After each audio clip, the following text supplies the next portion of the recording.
então vamos entrar no grão do assunto, como se diz, Eric Hobsbawm. Bom, eu devo dizer, introdução pessoal, digamos, que eu tive a chance de conhecer o Eric Hobsbawm, nos encontramos várias vezes, um dia eu vejo lá em casa e tal, e discutimos, eu tive umas críticas, enfim. E eu fiz uma entrevista com ele, já há muito tempo, entrevistei ele, e vou falar sobre isso depois. E finalmente eu escrevi um artigo sobre Eric Hobsbawm, sociólogo da religião, que é o tema que eu vou abordar hoje. Eu mandei o artigo para ele dar uma opinião, e ele me respondeu muito amavelmente, muito bom seu artigo e tudo, mas eu não sabia que eu era sociólogo. Né? Realmente eu forço um pouco a barra, historiador, né? Não é sociólogo, mas eu acho que a obra dele contribui para a sociologia. Bom, então, como já disse o Gustavo, quer dizer, o Eric Hobsbawm, embora ele seja um homem das luzes, não é? Ele mesmo diz, não, mas a grande referência dele é o racionalismo, o pensamento das luzes, mas ele consegue se distanciar da visão racionalista estreita, modernista, desenvolvimentista, etc., cheia de desprezo pelos primitivos. Os primitivos não são nem os índios, porque está muito longe, mas na Europa são os camponeses, né? Os camponeses arcaicos, tradicionais. Né? Bom, essa gente, diz Hobsbawm, esses primitivos, esses camponeses primitivos, né? Com hábitos pré-capitalistas, etc., é simplesmente a maioria da população do mundo. Claro, está escrevendo em 1959, hoje é uma coisa muito boa, né? É a maioria da população do mundo. E não só isso, entende? O despertar de sua consciência política, desses camponeses, né? A maioria da população do mundo, fez do nosso século, século XX, o mais revolucionário da história. Essa frase é muito interessante. Eu repito, né? O despertar de sua consciência política, fez do nosso século mais revolucionário da história. E é isso. Efetivamente, a Revolução Russa, geralmente se fala dos operários, a maioria dos revolucionários eram camponeses, né? A maioria do Exército Vermelho, etc. Bom, depois tem a Revolução Espanhola, os camponeses são muito importantes, a Revolução Chinesa, vietnamita, cubana, etc. Todas essas revoluções, os camponeses são um dos atores mais importantes, geralmente, talvez, o mais importante. Eu esqueci a Revolução Mexicana, que começa a história do século XX. Bom, agora, o Hobsbawm não vai desenvolver esse tema, só deixou essa frase, né? Que é muito interessante, mas ele não desenvolveu o tema, é pena, muito interessante repensar a história das revoluções do século XX à luz dessa hipótese. Mas ele deixou só essa pista. Né? Bom, agora, por que existe essa rebelião camponesa que atravessa o século? Né? O que provoca ela? Então, a hipótese dele, acho que o Gustavo mencionou, é que a modernização, a irrupção do capitalismo, das regras de aço, do liberalismo econômico, né? etc., nas sociedades camponesas, é ressentido por eles, camponeses tradicionais, né? Como uma catástrofe, né? Como se o mundo deles fosse varrido, destruído, né? Como uma agressão mortal ao seu modo de vida, né? Às suas ideias, às suas crenças, ao seu comportamento. Né? Então, daí as revoltas. Revoltas que muitas vezes são motivadas pela saudade dos bons velhos tempos, antes do capitalismo chegar. Que em boa parte é um mito, é uma ilusão. Essa ideia, antes de chegar essa novidade, essa modernidade capitalista, a vida era melhor. Então, ele diz, há muitas vezes nas revoltas camponesas uma espécie de ludismo político, né? Como os ludistas quebravam as máquinas em protesto. Né? Bom, esses camponeses protestam contra a modernidade capitalista. Bom,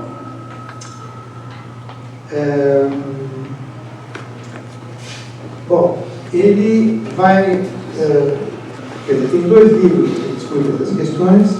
Eu vou começar com o segundo, que é Os Bandidos, né, que é de 1969. Bom, então, o que ele está interessado não é estudar os criminosos, mas é estudar o fenômeno do bandido social. Isto é, aquele bandido que, no campo, geralmente, né, que tem como adversários os proprietários de terra, a polícia e o exército, né? Contra eles que ele guerreia, né? Então, ele muitas vezes é popular, né? A população simpatiza com ele, né? Tem um aspecto social. Ele é considerado um bandido honrado, né? Um bandido de honra, né? Porque ele não rouba os pobres vizinhos, ele rouba os ricos, né? Então, esse fenômeno que ele está interessado. Então, e ele diz, qual é o significado político do bandido social? E aí ele usa um termo engraçado, ele é um reformista. Termo curioso. Por quê? Porque ele não ataca o sistema, ele quer corrigir, reparar alguns dos danos do sistema. Quer dizer, tem gente rica demais e vai lá e rouba, né? A polícia está atrapalhando demais e vai lá e mata, né? Então, ele está querendo corrigir os excessos, mas não está mexendo com o sistema. Bom, agora, existe um outro tipo de protesto, isso é objeto do outro livro, Os Profetas, o Rebelde Primitivo, que é o movimento milenarista. E esse tem um aspecto revolucionário, porque o milenarismo é o fim do mundo, desse mundo, e o começo do outro mundo, diferente, né? Então, há uma transformação apocalíptica. Mas aí tem um elemento revolucionário, né? Nós vamos ver isso mais tarde em detalhe.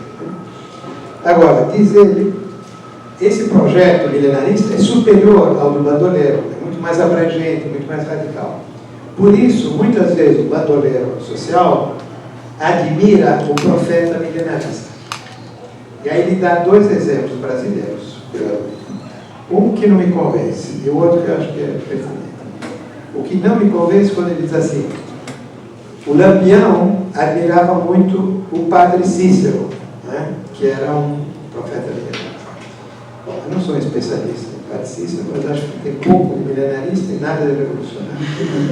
Então, pode ser que Lampião admirasse o padre Cícero, mas por outras razões, não por ele ser um milenarista revolucionário. Bom, agora, o exemplo que eu acho bom é de Canudos. Né? Canudos, efetivamente, naquele arraial, se juntaram muitos dos bandidos sociais, os cangaceiros que andavam pela região, e além de outros camponeses pobres, né, todos eles adorando o Antônio Conselheiro, que era um autêntico profeta milenarista, que anunciava o fim do mundo, né, e a era do espírito, etc. Bom, claro, o Antônio Conselheiro pregava o fim da República e a restauração da monarquia. Mas, mesmo assim, ele tinha algo revolucionário. Então, Walton utiliza um termo que eu acho interessante. O Conselheiro representa o tradicionalismo revolucionário. Gente que quer, em nome da tradição, fazer uma revolução. Bom, então, havia toda uma doutrina religiosa, claro, milenarista, mas, digamos, na base social era mesmo um movimento socialmente subversivo, né, de camponeses pobres e de bandoleiros sociais. Então, eu acho que essa análise é interessante. Eu acho que é pertinente. Bom, agora, de uma maneira geral, Hobsbawm acredita que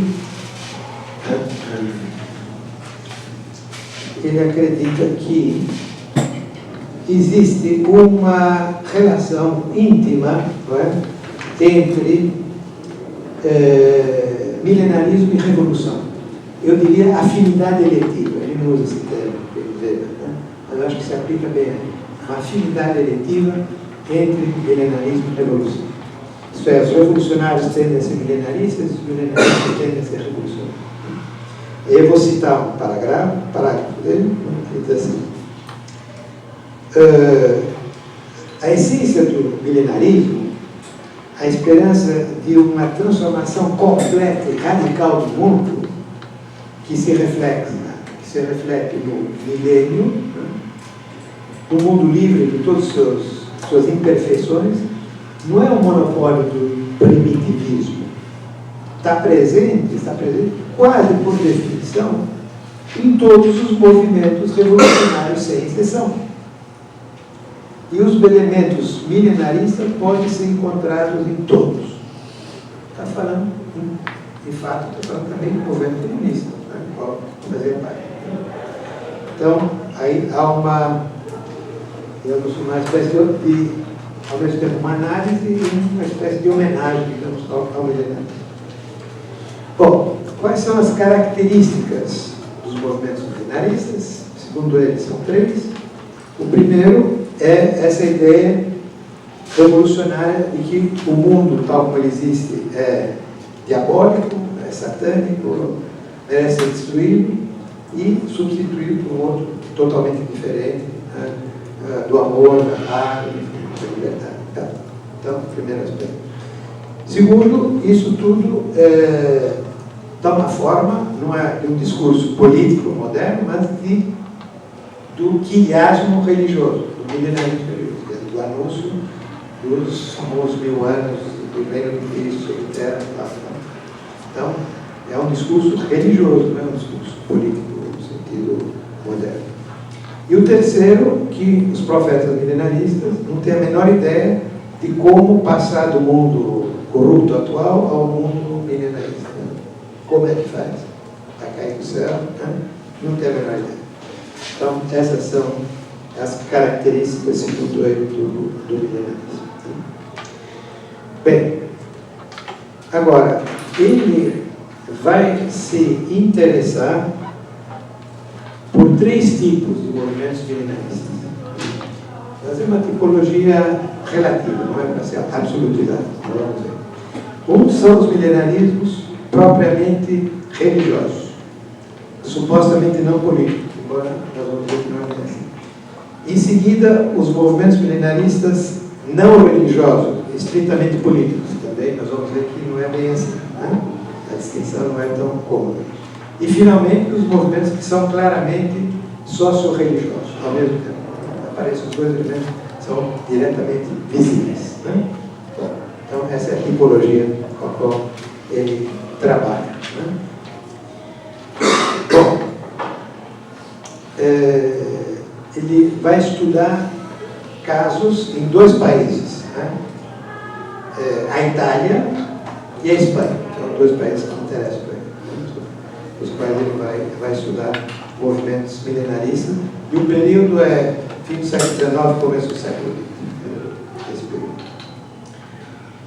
Bom, a origem desses milenarismos, em particular entre os povos católicos, né, Espanha e Itália, é o famoso abade Joaquim de Flor, né, já falamos, né?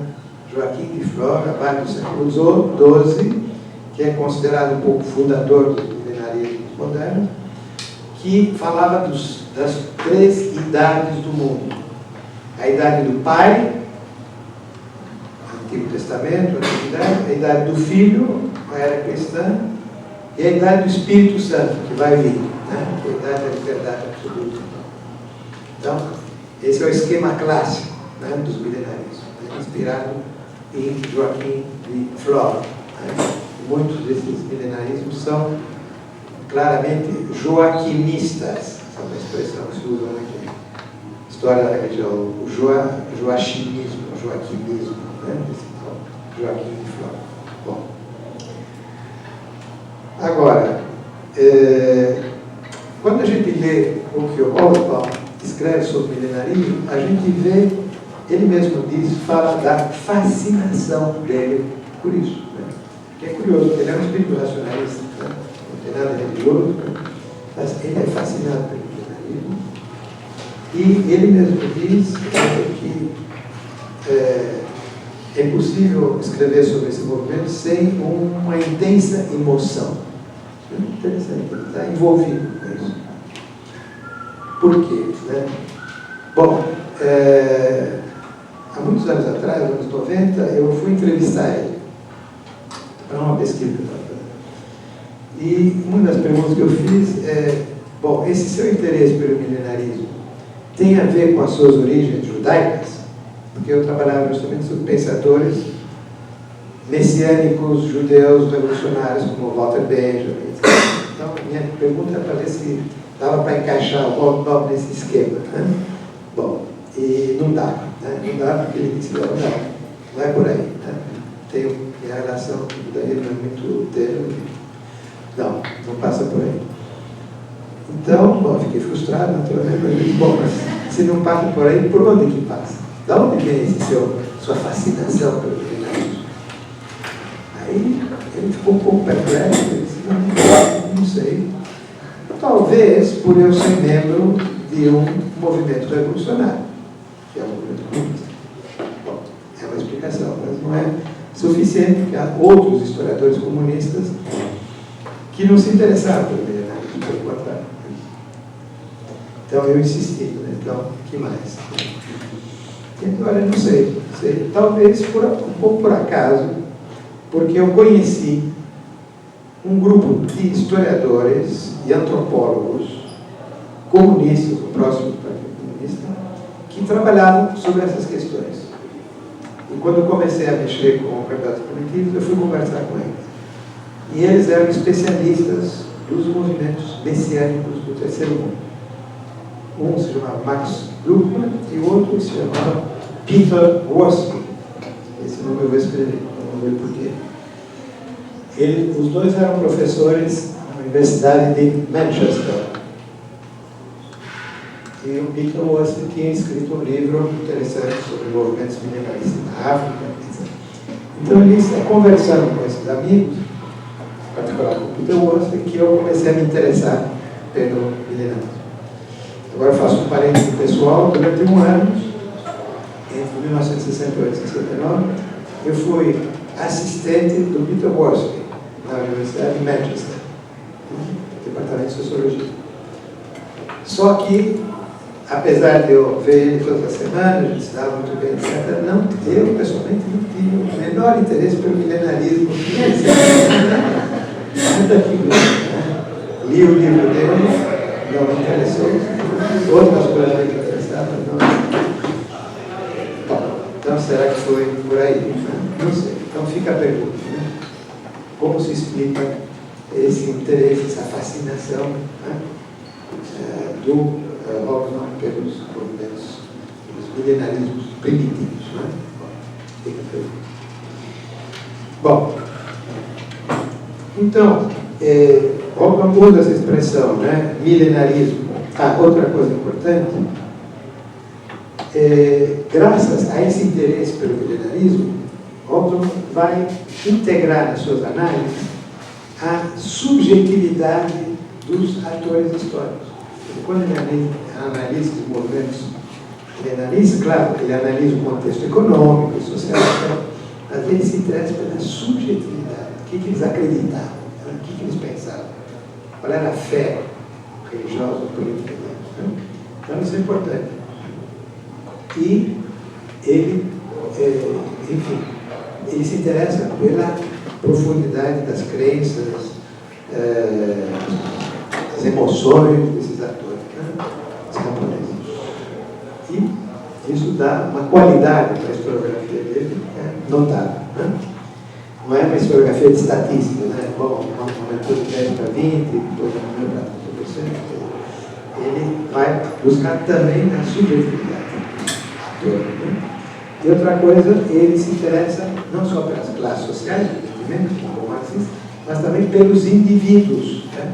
Então, nessa história aparece fulano, ciclano, beltrano, o nome do prenome. Né? Então, também enriquece muito o trabalho. Bem,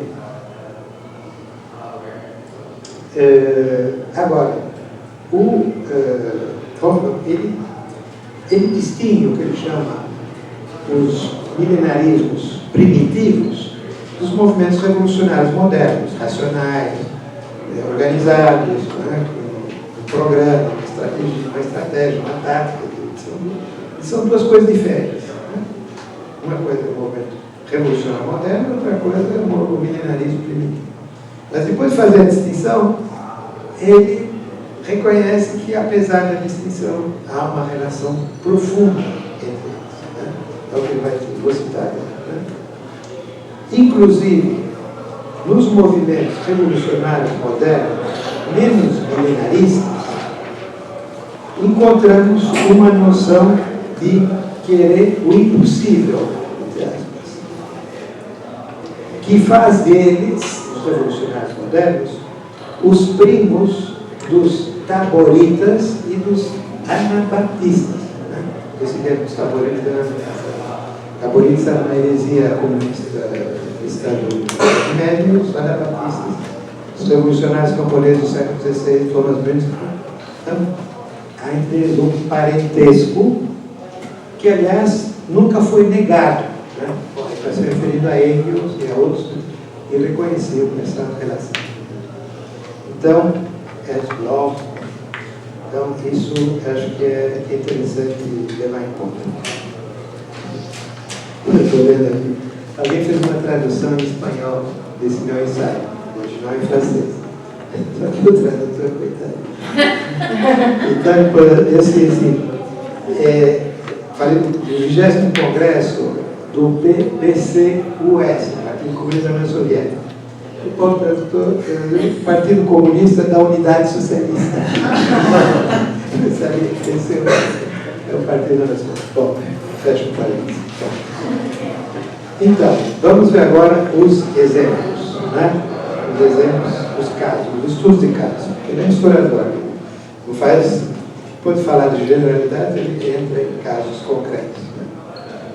Bem, então, o primeiro caso que ele vai estudar, o primeiro tipo que ele vai estudar, são movimentos milenaristas camponeses primitivos, fundamentalmente religiosos, mesmo considerados geralmente como não políticos. Então, nós vamos ver que ele coloca em tudo essa distinção. Então, mas, enfim, são movimentos que se apresentam, antes de tudo, como religiosos. E aí, o exemplo que ele escolhe é de um profeta milenarista italiano da Toscana, chamado Davide Lazzaretti.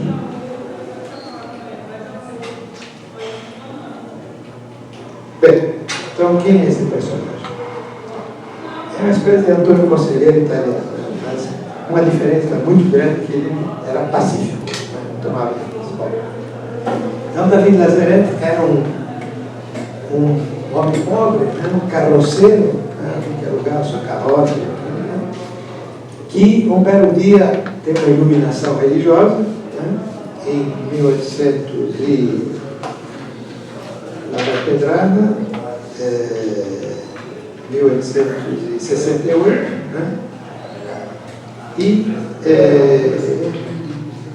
e começa a, digamos, fazer uma pregação religiosa joaquinista, anunciando a era do Espírito Santo. Exatamente o que Joaquim conhecemos a era do Pai e do Filho, e agora vai vir a era do Espírito Santo. E o que vai acontecer na era do Espírito Santo? Seremos todos iguais, livres, felizes, falsos. Muito sucesso. No começo, dentro da Igreja Católica, ele foi marginalizado, então fora da Igreja Católica. E ele tinha suas próprias igrejas, pequenas, tinha muita gente, e ele formou com os jovens partidários dele uma coisa que ele chamou a Milícia do Espírito Santo. Todos com um uniformezinho e tal, mas sem arma. Milícia do Espírito Santo. E a base principal dele era uma região da Toscana chamada Monte Amiata, uma montanha que viu muitos camponeses pobres, Monte Amiata. E eram camponeses pobres, cujo modo de vida foi devastado quando se unificou a Itália e e se impôs o Código Econômico Liberal Capitalista, né? E os impostos, enfim, toda uma série de modernizações que destruíram, acabaram com as companhias. Então, eles eram literalmente mortos de fome, né? Eles se revoltavam, às vezes, só para conseguir comer, né? Bom, então, essa é o contexto social, econômico e social, né? Essa modernização capitalista, o protesto japonês. E os estudiosos desse movimento dizem que é um movimento puramente religioso, né? Já que falava do reino do Espírito Santo, a milícia do Espírito Santo, né? Movimento religioso. Mas, diz Rothbard, não é tão fácil distinguir o religioso do político. Por exemplo, eles manifestavam, né, com uma faixa que dizia assim: a República é o reino de Deus. Como a Itália era uma monarquia, era altamente subversiva, né, e política. Bom, então, a propósito disso, ele tem um comentário que eu acho muito interessante, que é um comentário geral, sociológico. A propósito da David Lazaretti, mas que tem um significado mais geral. Então, eu vou ler para você. O tipo de comunidade, né, essa comunidade camponesa, né, toscana, não, em geral, né, o tipo de comunidade que produziu as heresias milenaristas do curso da história, desde a Idade Média até o século XIX, não se presta a uma distinção muito clara entre o religioso e o secular.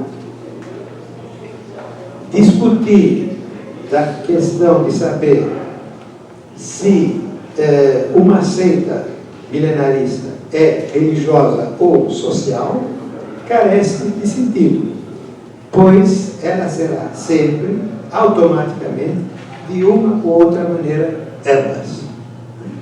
Observação muito interessante, pode se criticar, pode se aceitar, mas é uma hipótese interessante, né?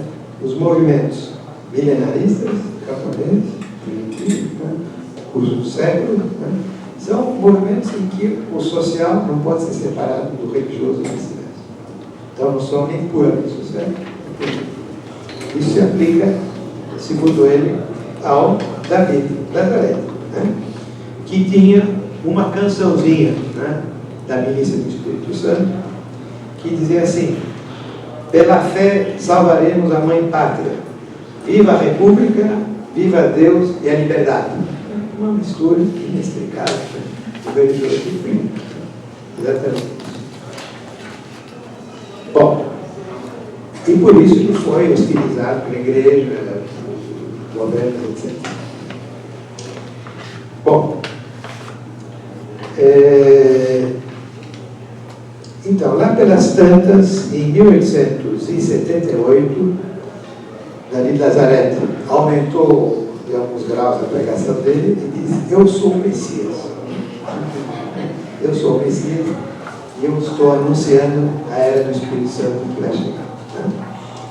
E, em agosto de 1878, ele decide de descer lá da montanha, que era a base dele, para a cidadezinha, né, que ficava ao pé da montanha, chamada Artidoso, para anunciar à população da cidade a boa nova, né, que era do Espírito Santo. Era iminente. Então ele desceu, tá, na montanha com 3.000 seus partidários, com a milícia do Espírito Santo, desarmada, mas uniforme. E quem estava esperando por ele na praça principal? Os carabinieri, né? Polícia, os fuzileiros. E aí ele se apresenta aos carabinieri e fala um discurso, né? Nós não queremos derramar o sangue, eu vim aqui para trazer a paz, enfim, se vocês querem sangue, olha aqui a minha camisa, abre a camisa. E aí, o que faz o carabinieri? Manda bala. E ele morre, vários dos seus partidários também morrem, os outros fogem, alguns são presos, enfim. Acaba aí, né, o movimento. Né, acaba. Quer dizer, não acaba totalmente porque os sobreviventes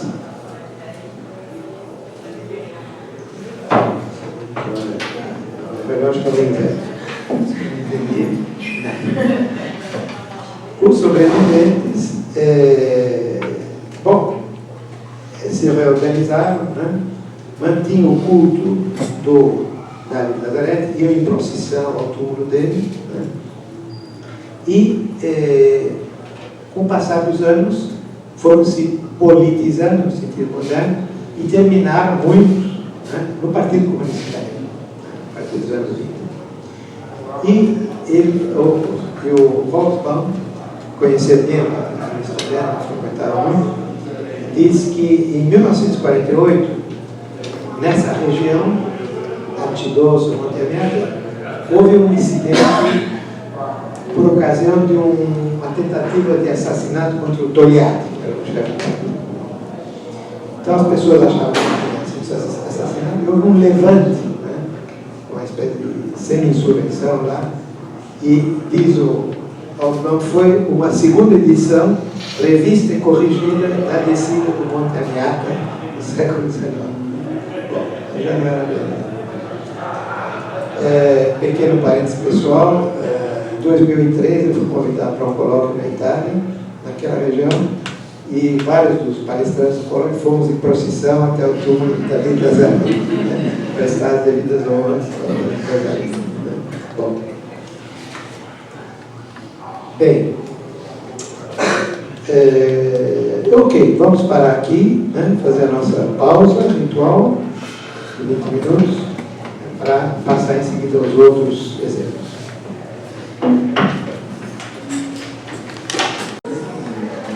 Deixa eu só voltar a explicar o que vai ser amanhã e o que vai ser as duas próximas semanas. Então, amanhã, ao fim do último encontro com vocês, nós vamos ter uma primeira parte para perguntas, uma discussão geral sobre o curso, e uma segunda parte de cada um de vocês se apresentar em 5 minutos, dizer um pouco sobre o que trabalha, esse curso aí, em que medida o curso serviu, não serviu, a avaliação tem, etc. Agora, vocês, para terem os créditos, têm mais 2 atividades que eu fui para que a gente se propôs para fazer. Então, a primeira vai ser na quarta-feira que vem, só que na quarta-feira, temos aqui o Antônio Mota, o Vinícius, a Diana, a Caia e a Camila. Bom, o que o Rui, eu gostaria que vocês se encontrassem e conversassem um pouco como vocês pensam animar um pouco essa discussão, fazer uma pequena apresentação, que vocês veem como organizar. E na outra semana, dia 26, às 14 horas,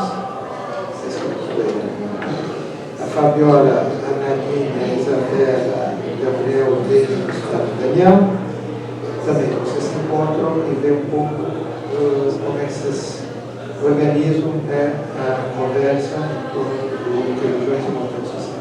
Bom, tá? Qualquer dúvida, vocês conversam com o professor Rui, que eu vou levantar aqui. Muito bem. Então, vamos retomar.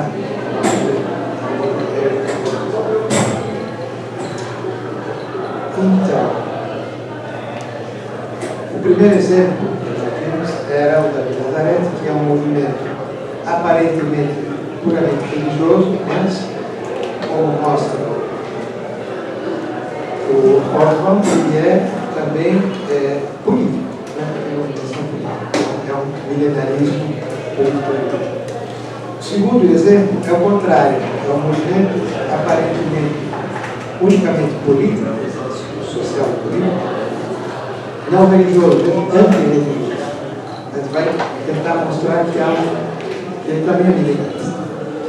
Se trata de um movimento anarquista camponês, anarquismo agrário, na Andaluzia, na região da Espanha. Bem, então, num período que vai de 1870 a 1917, é o período de estudo, é um período de revoltas endêmicas, não é? Quer dizer, não parava, né? Havia uma revolta, era reprimida, um ano mais tarde outra, 2 anos mais tarde mais uma, não parava. Né? E essas revoltas eram dirigidas, animadas e instigadas por militantes anarquistas. Né? Então, ele disse, qual é o contexto? Né? O contexto é um pouco o mesmo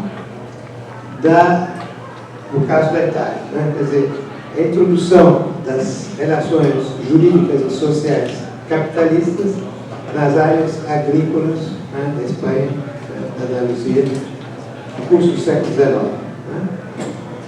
E, em particular, a concentração da propriedade da terra, latifúndios cada vez maiores, né, camponeses sem terra, ou pequenos, minúsculas propriedades, né? E também a igreja cada vez mais aliada aos latifúndios. Daí a raiva dos anarquistas contra a igreja. Né? Quando havia essas revoltas, eles muitas vezes iam botar fogo na igreja. Né? Então, esse é o contexto.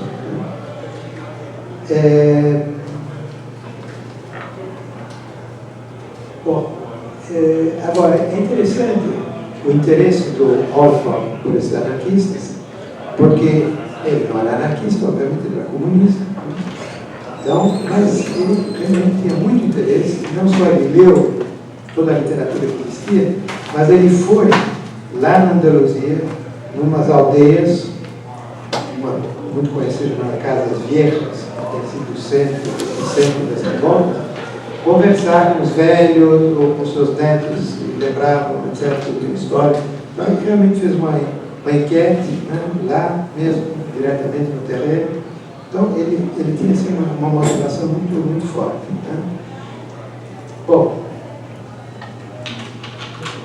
então, esse movimento era muito anti-igreja. Né?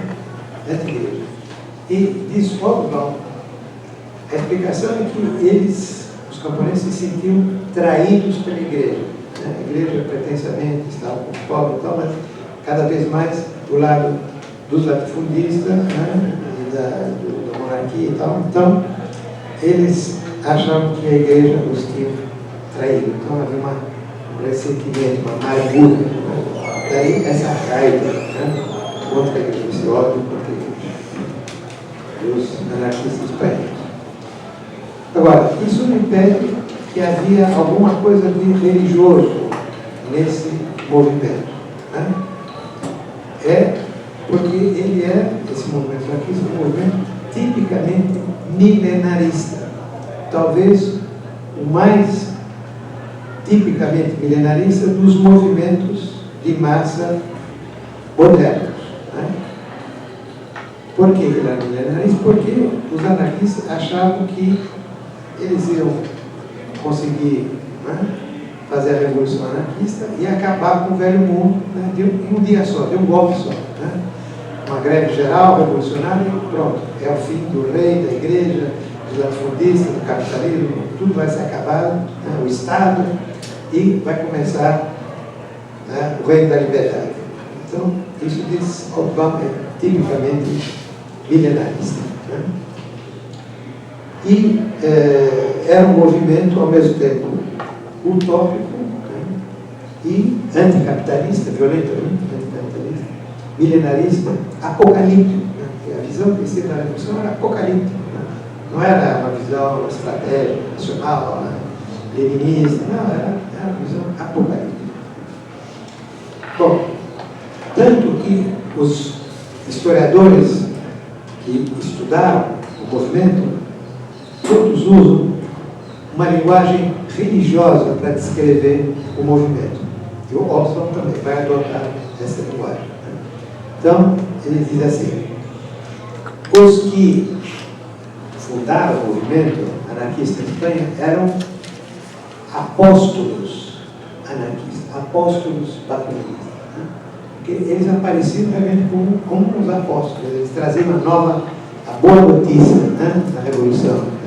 Traziam uma palavra sagrada para os camponeses. Né? Eles eram vistos como apóstolos.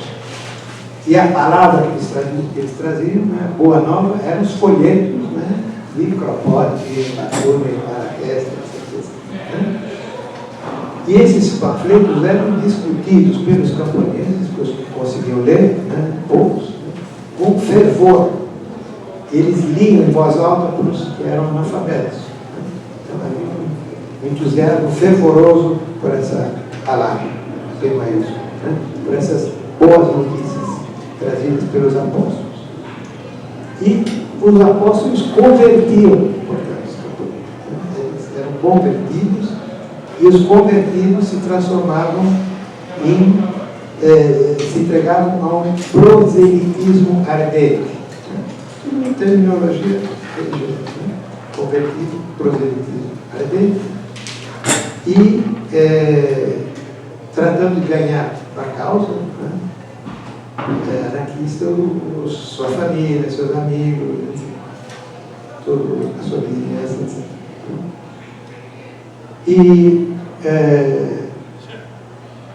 E os apóstolos, os primeiros pregadores do livro, né, eram respeitadíssimos, porque eram pessoas que viviam na maior simplicidade, né?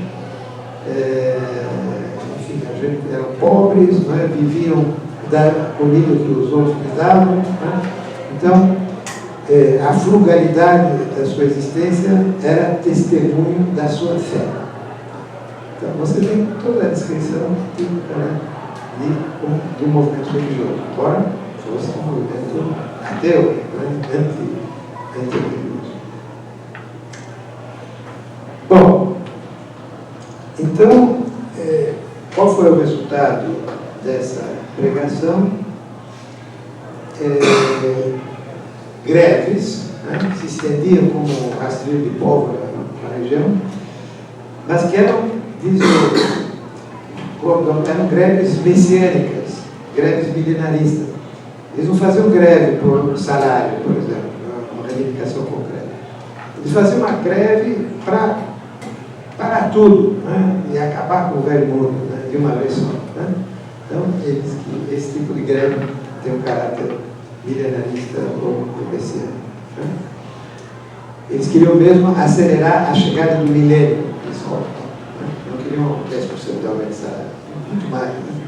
Queriam acelerar a chegada do milênio. Bom, e eles acreditavam que com a sua luta, com essas greves, né, eles iam conseguir chegar a uma transformação radical, apocalíptica, total, né, que desapareceria o mundo da injustiça, né, da opressão, e que os últimos seriam os primeiros, né, como pregava o Evangelho. Né. Bom, e que o poder do milênio era tão forte que mesmo o rei, o exército, o latifundista não iam conseguir resistir. Né? Eles acreditavam nisso.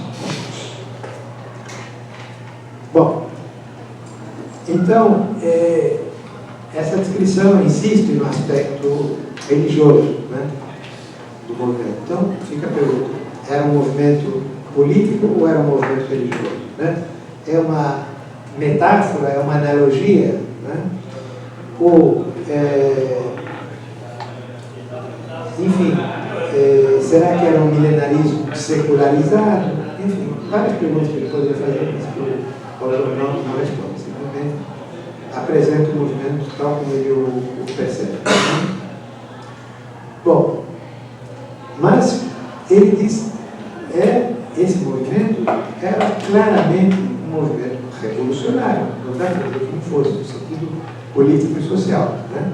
Eles eram evidentemente revolucionários, já que seu objetivo era uma insurreição fundamental. Mas eram milenaristas na medida em que eles achavam que o milênio ia chegar de qualquer jeito, né? Ia, por assim dizer, cair do céu. Né? Então, nesse sentido, eles eram milenaristas. Não se colocava a questão dos meios para chegar até lá, o milênio ia vir de qualquer jeito. Né? Era inevitável. Né?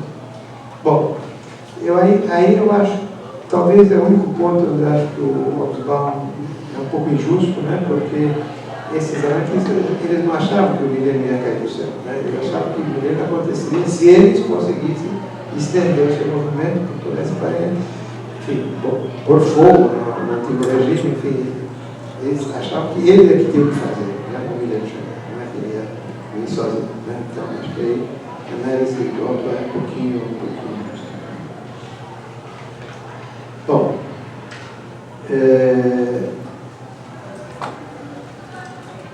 agora, é curioso que Orban termina a pesquisa em 1917.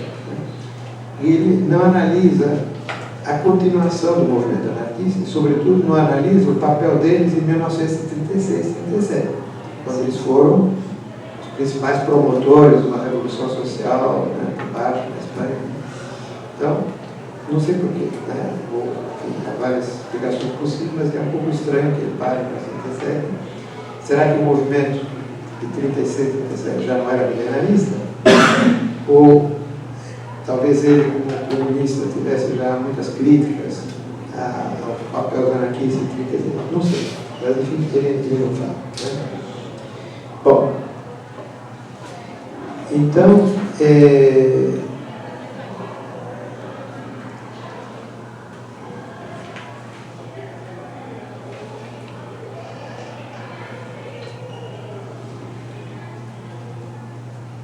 agora, tem uma passagem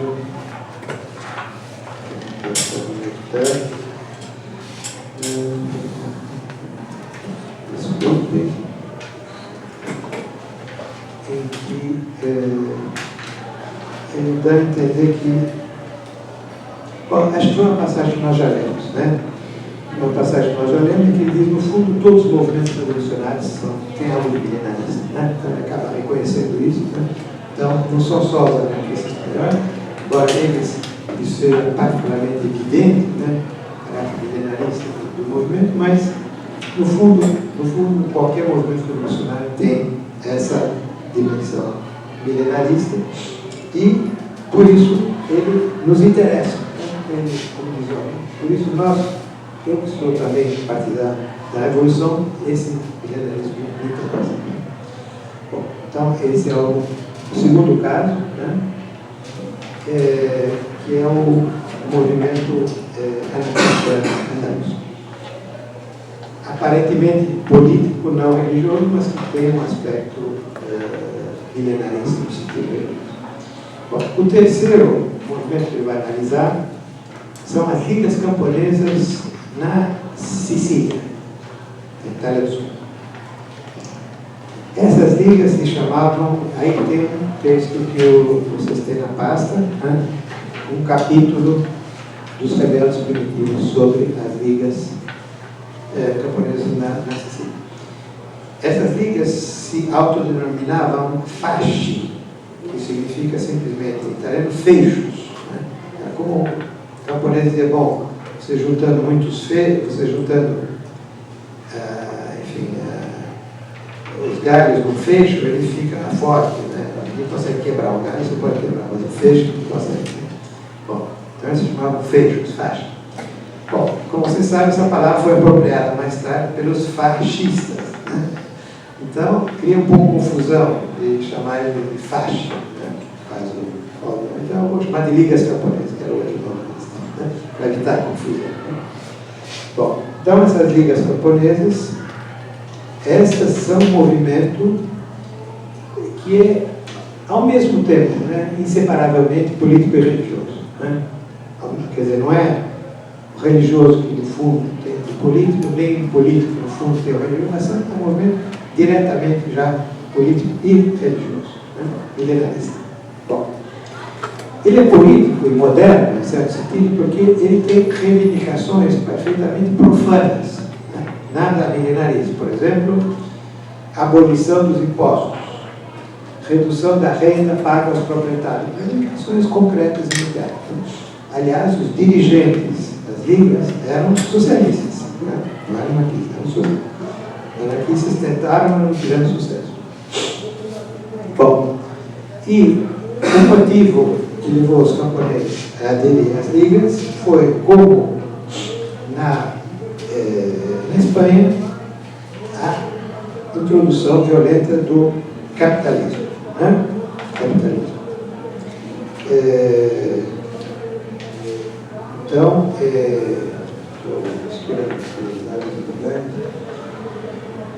era contra a introdução, né, de relações de produção, relações capitalistas. Né? Então, bom, eles protestavam contra isso, né, eram vítimas disso, né, e, portanto, se revoltavam. Né?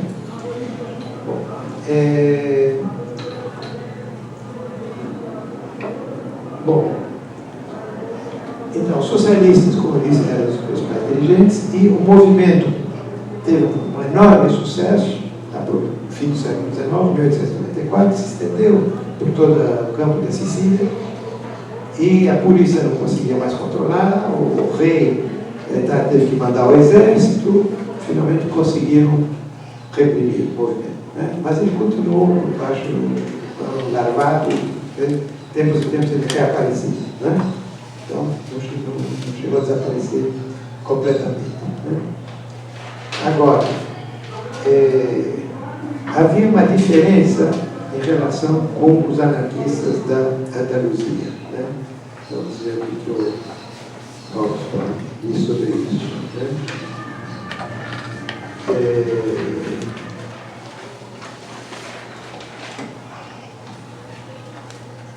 Bom, tem toda uma discussão sobre a Sicília, que é uma bacana.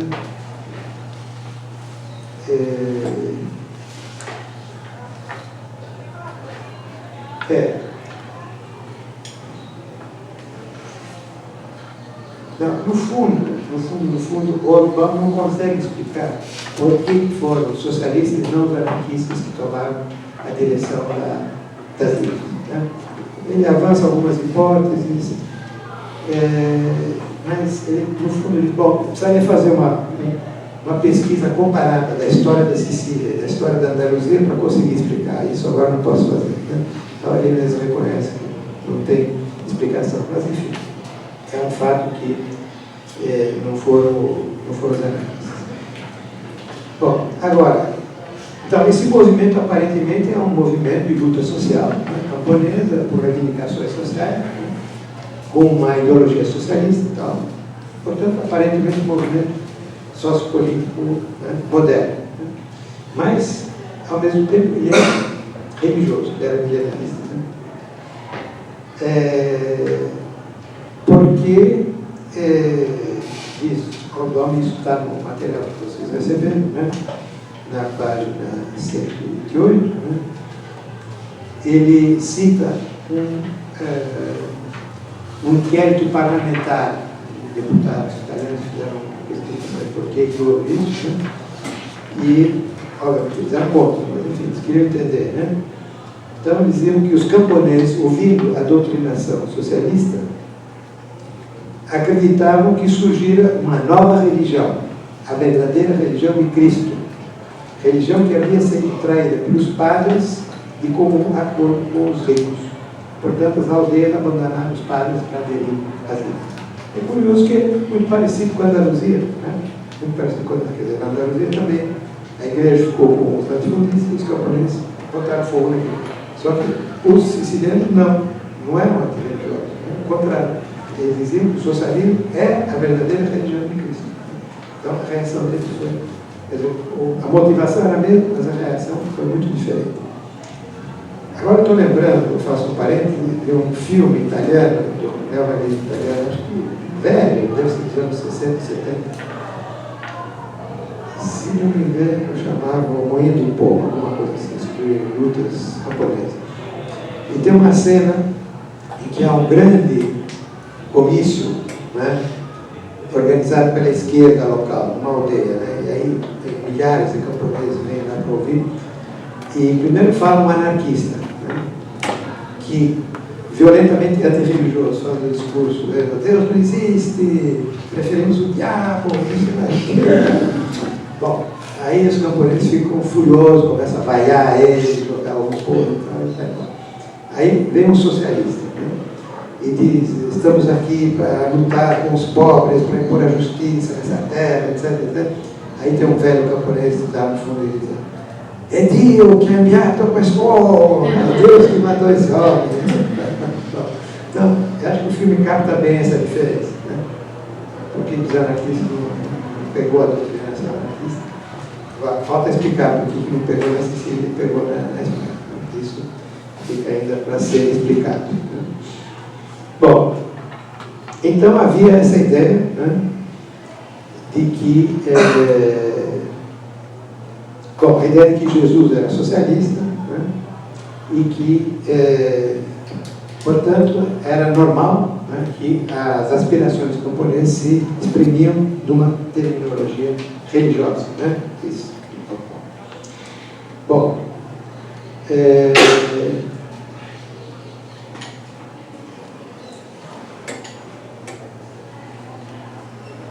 então, ele diz, estou comparando com a Sicília, né? Ao contrário do que com a Andaluzia, ao contrário do que aconteceu na Andaluzia, a nova religião dos camponeses não significava uma ruptura com a velha, com o cristianismo, embora provavelmente muitos dos camponeses se afastaram da religião no curso do momento. Mas no momento tinha essa dimensão religiosa. E eles achavam que o mundo novo, sem pobreza, fome ou frio, era a vontade de Deus. E era um fato iminente. Então, esse é um aspecto milenarista. Estava na iminência desse reino da paz, né, da liberdade e do amor. Né? E o grande acontecimento, né, do socialismo era iminente. E o socialismo e as ligas se difundiram como uma espécie de contágio epidêmico, né? Como uma doença. Né?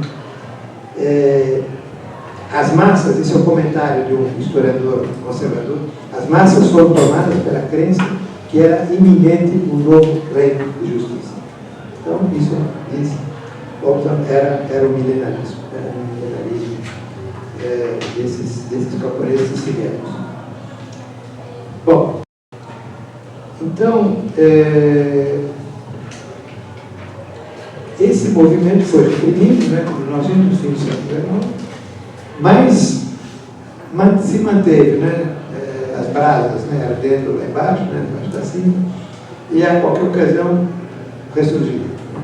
Só que com o passar dos anos, o aspecto diretamente religioso vai se atenuando, e vai ficando um movimento característico, tipicamente socialista moderno e depois comunista.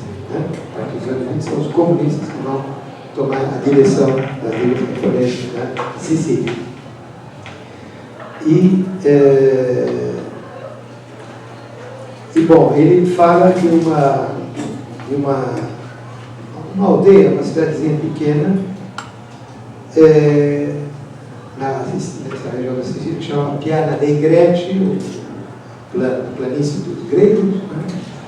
Na verdade não eram gregos, eram albaneses, lá no grego. Então, que tinha uma tradição assim, de revolta, e passou, né, das ligas camponesas aos comunistas. Né? Era um bastião vermelho, né? Um bastião dos comunistas. E então diz o comentário do Boston, né? Seu antigo entusiasmo milenarista tomou uma forma mais durável, a aliança permanente e organizada com o movimento revolucionário moderno. Mas não é que o moderno substituiu o arcaico, eles se fundiram. Né? Dentro do moderno continuava presente o arcaico, primitivo, o elemento milenarista. Né? Não é que eles desapareceram. Né? Bom, e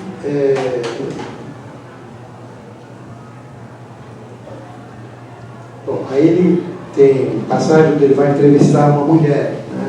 Uma mulher comunista na aldeia, que é a Negrete, que diz que nós estamos lutando pelo mundo da justiça, que todos seremos irmãos iguais, né, etc. Então, ele analisa o discurso dela. Bom, ela é comunista, mas é um discurso milenarista, no Né?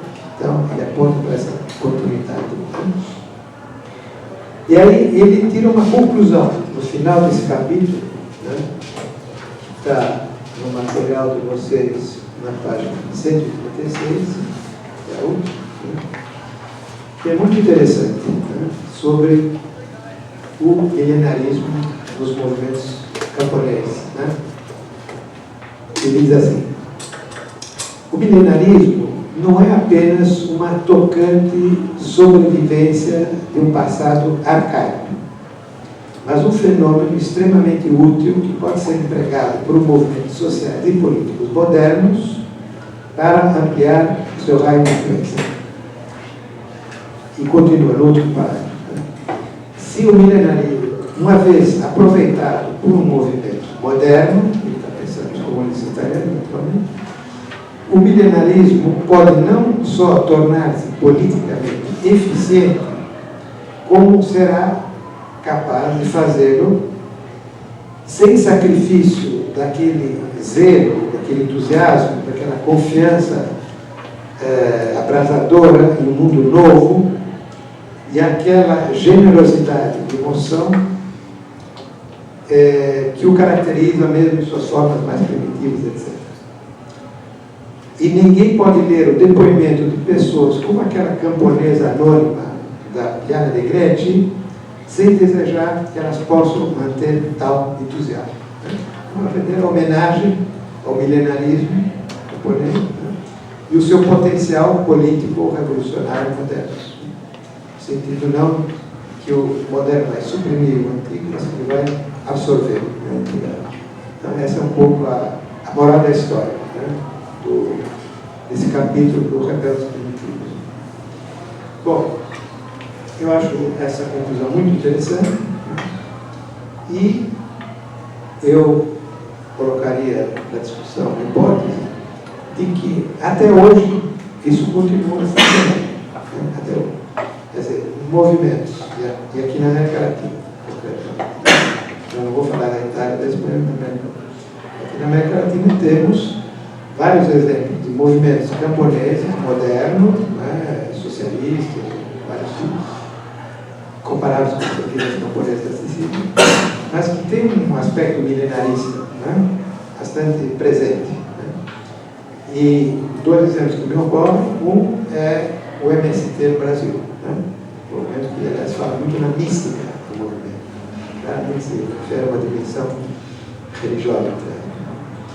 E o outro é o movimento zapatista no México, né? O movimento Exército Zapatista Nacional, etc. Também tem aspectos milenaristas. Então, eu acho que essa análise do Hobsbawm vale não só para a Europa e não só para o fim do século XIX, né? Mas até hoje, em particular para a América Latina. Mas isso é uma hipótese, né? Teria que ser estudado, mas a atenção para ver se ela funciona. Pronto, agora perguntas, comentários.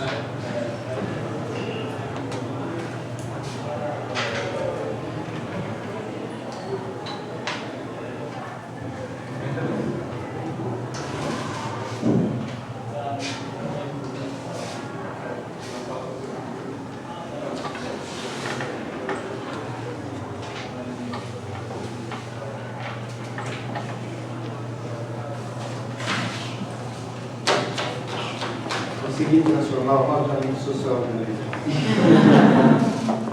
Sua rebelião. A sua rebelião.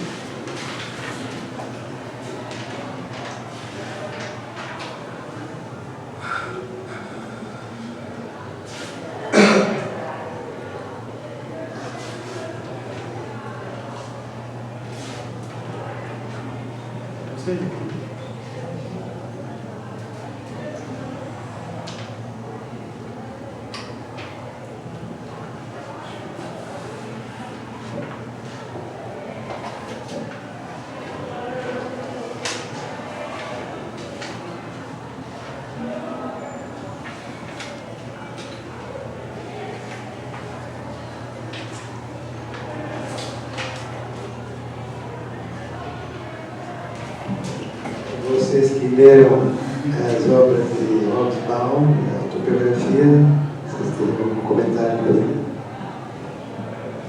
o fechamento que você faz da análise é uma coisa que ficou presente para mim na leitura da obra, mais especificamente do Revés Primitivos e também do Bandido, que é, de certa forma, essa fusão que ele faz entre uma análise do moderno e do arcaico. Então, o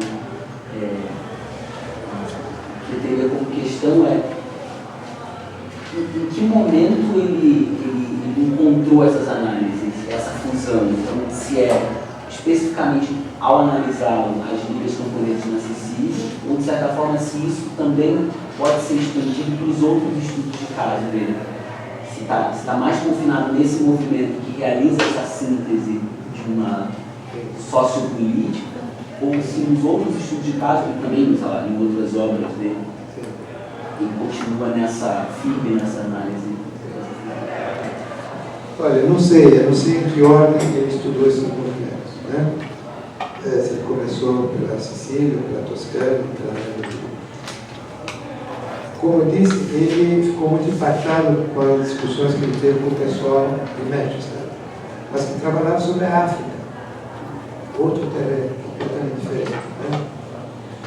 E também era um movimento de líderes políticos, né?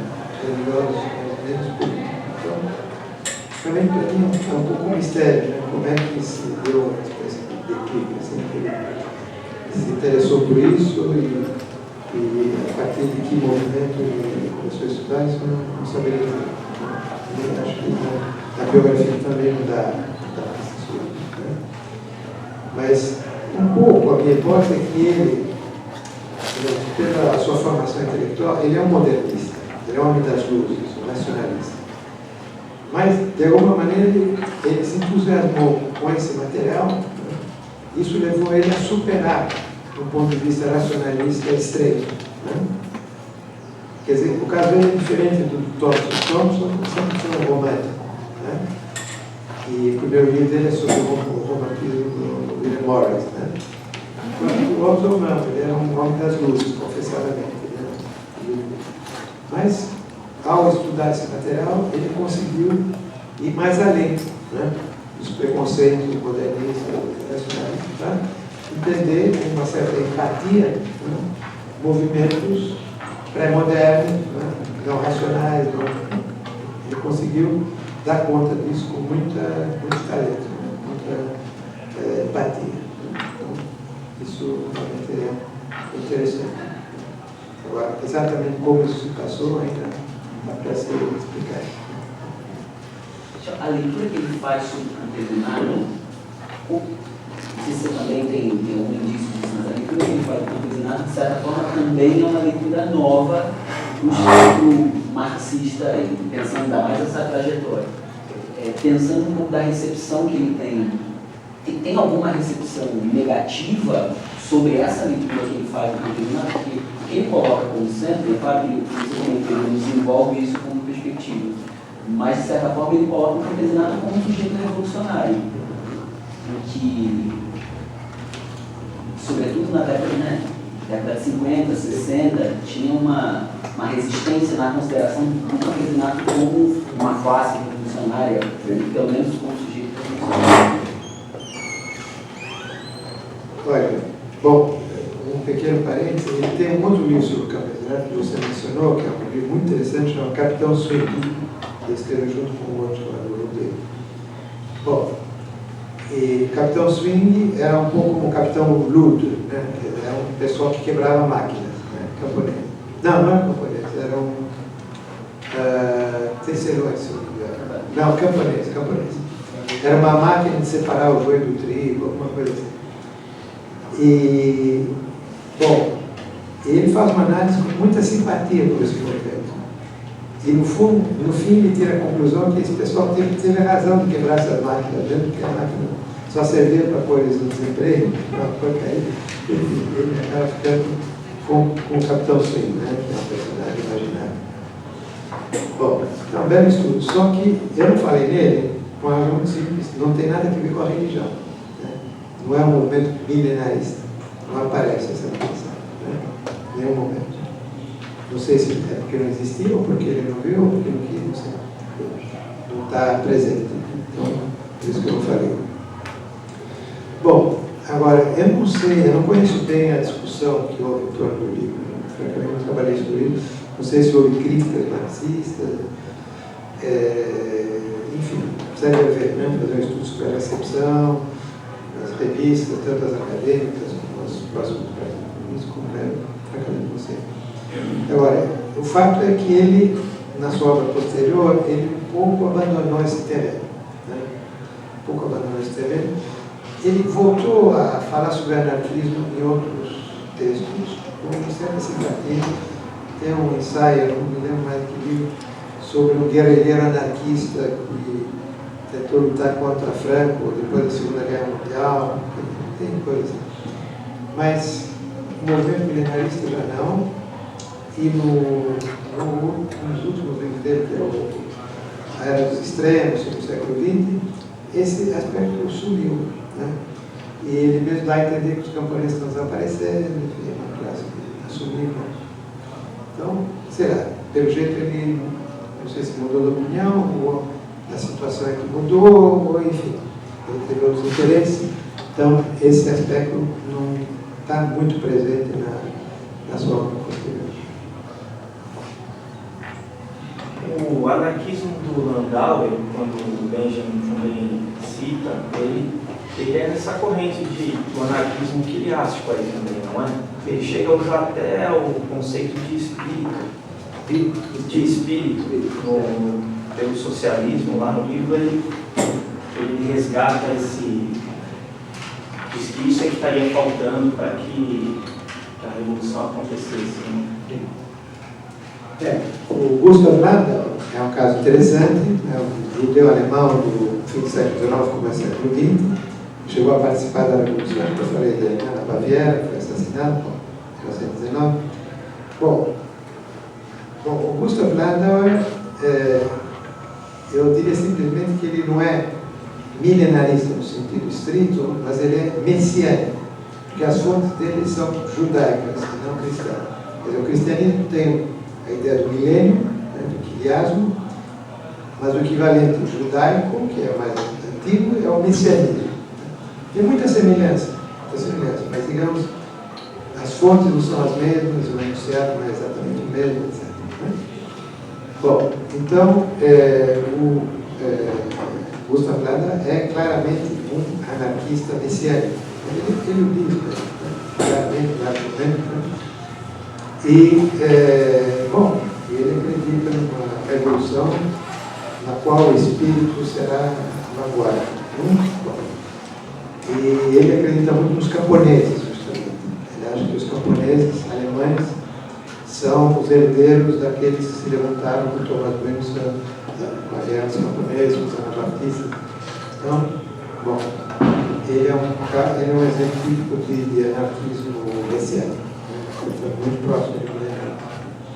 Mas, bom, Oswald não conheceu, ele não se interessou.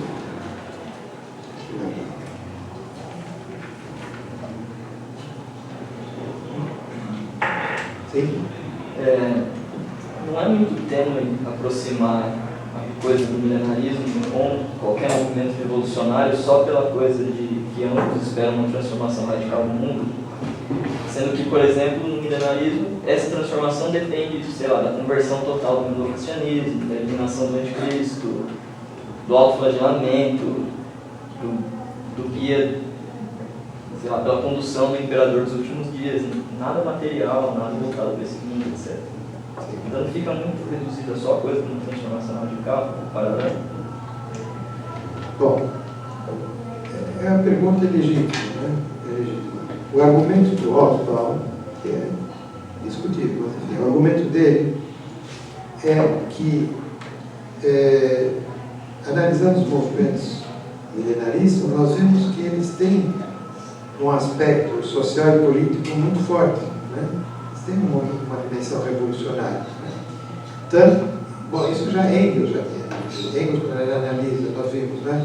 Thomas Müntzer e Ana Batista, bom, mas isso aí é comunismo, né?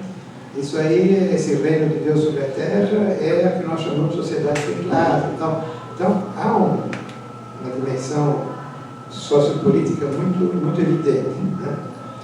Bom, então, já que o movimento milenarista tem um aspecto revolucionário, né? Bom, como é que você faz a distinção entre o puramente revolucionário e o revolucionário que tem um aspecto milenário? Então, a hipótese dele é que qualquer movimento revolucionário tem, pelo menos implicitamente, né, o aspecto milenarista, no sentido de acreditar que num processo, não através de reformas graduais, mas num processo apocalíptico, né, no sentido de ser uma transformação imediata, né, súbita, de irrupção, né? Bom, vai ser, o velho mundo vai acabar e o novo mundo vai começar, né? Bom, essa ideia, segundo Hobbes, está presente nos movimentos revolucionários e ela tem um fundo milenarista, essa é a hipótese.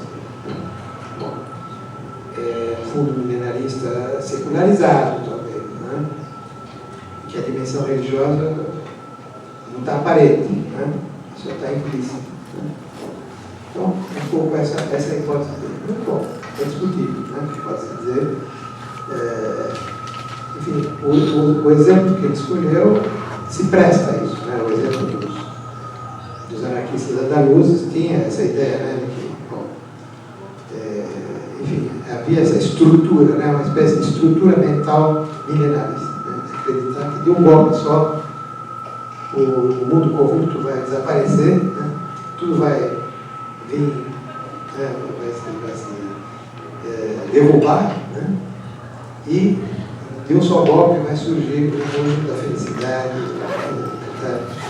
Essa convicção, um pouco ingênua, ele acho que tem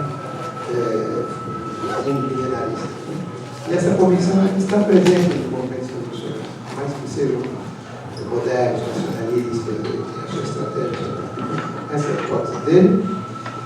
Bom, eu acho interessante a hipótese. Provavelmente não dá para universalizar totalmente. Quer dizer, provavelmente vai se poder encontrar exemplos de movimentos revolucionários que esse aspecto milenarista está bastante, enfim, diluído ou enfim, suprimido, sei lá. Né? Mas ele acha que não, né? Que qualquer movimento revolucionário necessariamente tem um fundo. Geralmente esse argumento é usado para criticar os movimentos revolucionários. Né? Mas isso essa ideia de revolução é uma ideia apocalíptica, uma ideia religiosa, uma ideia. Mas ele não faz isso para criticar. Né? Eu acho que isso é legítimo. Talvez não seja factível, não seja realista, mas, bom, você não faz uma revolução se você não deseja o impossível. Né? Essa é um pouco a ideia dele. Né? Você não faz uma revolução se o objetivo de você não é uma coisa impossível. Né? E isso, aliás, é uma palavra de Orrin Mayer 68. Né? Como é que ele dizia? Seja realista, deseja o impossível. Né? Mais 68. Bom, é uma discussão.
manifestação de libido? Por que ele fica tão interessado?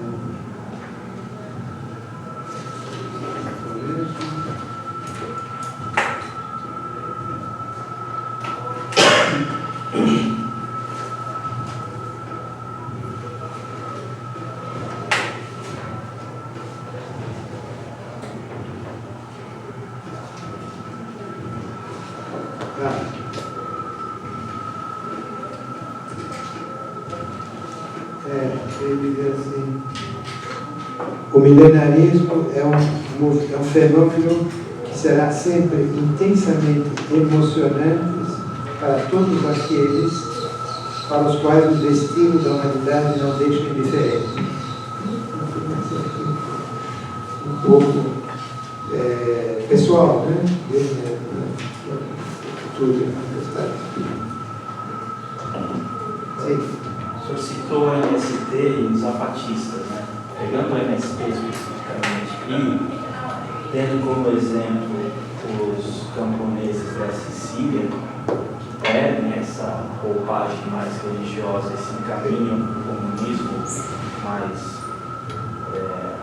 clássico, eu acredito que o movimento há uns 15 anos está passando pelo mesmo processo. Quer dizer, as origens da teologia da libertação que o MST tinha se mantém na mística, mas muito mais como algo que foi incorporado e que é necessário fazer o show para quem está vendo de fora, para falar a realidade. Internamente é notório que isso se perdeu, essa coisa religiosa já não conduz. Talvez ganhe um reforço pelo Papa ter chamado o movimento para dialogar novamente, né? Chamou no Vaticano para dialogar semana passada. Então, por uma necessidade política, talvez se resgate essa coisa da teologia da libertação dentro do movimento. Mas é até um livro de um professor de Minas Gerais que ele já analisa isso, tem 2 anos esse livro. E o próprio Ademar Bogo e outros que são entrevistados, o próprio João Pedro também fala: a teologia da libertação foi importante, mas ficou lá para trás, é muita coisa de igrejeiro, né? Não vai levar a nada, a gente aqui agora é vermelho mesmo, não é? Não, sem dúvidas, né? Quer dizer, na origem do MST há um papel muito forte da Pastoral da Terra e dos militantes cristãos, né? E é verdade que isso, com o passar dos anos, foi um pouco se diluindo, né? E houve uma formação mais moderna, nacionalista, marxista, etc., dos quadros, etc. Né? Bom, o Hobsbawm provavelmente diria que, mesmo assim, nas aspirações revolucionárias do MST, há ainda um fundo milenarista, né? Ainda esse elemento está presente. Mas o que predomina é um discurso moderno, nacional, estratégico, etc. Então, ficaria a ver, né, que medida ainda casos milenaristas ainda estão presentes ou não, etc. Posso participar dessa discussão também? Eu concordo contigo pensando na direção do movimento, mas olhando o chão dos assentados, considera isso. Então assim, se você pensa qual é a posição política do movimento só pela interpretação que as suas lideranças têm, acho que a gente também perde um pouco do foco de que no chão, na base, nos assentados, a presença ainda firme, olhando o caso do MST. Sim. Olhando também os assentamentos, aí já não mais só do MST, mas alguns em parceria do MST, realizados pela Comissão Pastoral da Terra. Então a CPT também tem uma atuação política importante nos movimentos camponeses do Brasil, então, sobretudo no Nordeste brasileiro, olhando também o chão dos assentados e, sobretudo, olhando a volta do posicionamento político super crítico. A CPT acabou de lançar uma carta por uma semana sobre depois o discurso da Dilma, chamando os movimentos para o diálogo. Então a CPT fez uma puta carta consistente, retomando uma série. Não, isso é inquestionável, né? Eu vivi acampado 6 anos, cara, então eu sei que a base é a base, eu sei que a direção é a direção. Agora, o que eu digo é que isso se aprofundou. E a CBT é a CBT, o MST é o MST. Claro. Então, tem essas diferenças. Agora, obviamente, se num acampamento, num assentamento, essa composição milenarista religiosa, isso que dá força para o movimento da prática. Agora, o movimento enquanto uma organização política, é difícil falar, mas ele vai olhar para isso como uma bobeira, como uma coisa ingênua, deixa eles acreditarem porque é conveniente, a gente vai ter que levar e conduzir dessa mesma forma, que é benéfico para nós, mas isso não vai limitar nada na visão estratégica, isso não é levado em consideração enquanto o movimento decide as suas estratégias, infelizmente. Entendeu? Então, são críticas que a gente, né, tem espaços adequados para fazer, mas como está tocando essa coisa, se é levado em conta, se não é levado em conta. É ridicularizado, na verdade. Mas, sabe, o Hobsbawm diria que as ligas camponesas na Sicília também é assim. Os dirigentes eram socialistas, seculares, não religiosos. Né? Bom, às vezes respeitavam religiosos camponeses, né? Eles não diziam Deus preside e tal, né? Mas o discurso deles era secular. Só que os camponeses reinterpretavam esse discurso dizendo é a verdadeira religião de Cristo. Né? O socialismo não era o discurso dos militantes do Partido Socialista, né? Mas é como os camponeses reinterpretavam. Então, tem alguma semelhança, obviamente, na mesma coisa, tem alguma semelhança com o caso do MST. Sim, é que quando a gente fala do MST, acaba justamente falando tanto do movimento social, que seriam as famílias que compõem, mas aí põe tudo no mesmo bloco, o movimento e a organização. E aí, quando o MST se preocupa com a mística, as famílias se preocupam com a mística, o movimento básico, a direção está fazendo porque ela é obrigada a fazer. Aí tem que olhar os assentamentos também, então determinados assentamentos com determinadas características, então A direção se profanizou, né? Cara, é difícil. A direção se tornou mais profana, né? E a base continua tendo mais sensibilidade, né?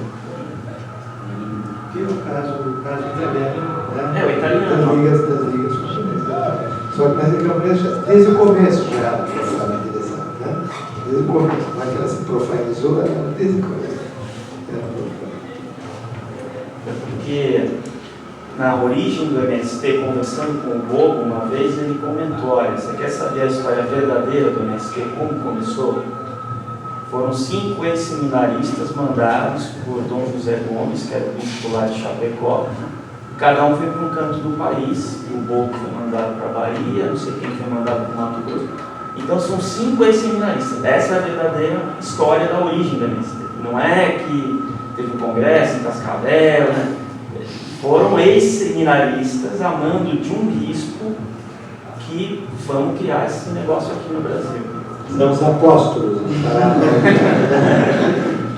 E é engraçado porque esses apóstolos é que hoje estão batendo de frente com outras direções que estão se profanando completamente. você olha o corpo do que aconteceu, inclusive, sobretudo no Rio Grande do Sul, né? Então você tem quanto também essas lideranças iniciais desse pré-MST, na década de 80, também estão vivos e participando vividamente do movimento, colocando essas pautas, sobretudo na década de 80, no momento da formação, né? A importância de debater a relação entre a religião e a política, inclusive para tomar corpo, né, nas discussões nacionais. Confirmando um pouco o que vocês dizem, eu tenho um pouco de experiência, não tanto como vocês com o MST, mas cada vez que eu venho ao Brasil, eu me convido gentilmente para vir falar na escola, professor Fernandes. E, bom, eles geralmente, sempre me pedem para falar a partir do meu livro que chama Marxismo na América Latina. Ótimo, eu faço com o maior prazer. Mas é engraçado porque, além disso, eu também sou autor de um livro sobre a teologia da libertação. Eles nunca me pediram para falar sobre isso. Jamais. Jamais. Agora, quando quando eu falo sobre o marxismo negativo, eu falo, existe um marxismo cristão. Tudo bem, ninguém se protesta. Mas, primeiramente, eles não teriam a ideia de vir para falar sobre marxismo e religião, porque entre os marxistas, os militantes marxistas, até de vez em quando, não dá, não, mas deixa eu conversar com eles sobre marxismo e religião, porque a gente está conversando com o pessoal da igreja, queremos saber e tal. Mas eles não, né? Curiosamente, mas eles confirmam a tua hipótese. Né? Quer dizer, esse tema, por alguma razão, não interessa. Né? Curioso.